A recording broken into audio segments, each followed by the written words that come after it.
Michael speaking from Indian.ly live. And this tutorial is about how to prompt with the start speech recognition button. Very straightforward. All you have to do is once you click, anything you say will be automatically written into that box. After that, if you wish to stop, click. And all you have to do is enter and then engine.ly will start building your website.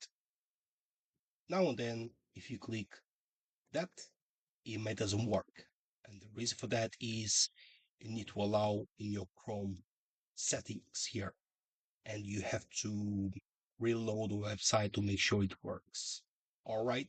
Any troubling and any issues, please email us anytime, and we're more than happy to support you. Okay, so that'll be it for this video tutorial, and I'll see you next one. Thank you.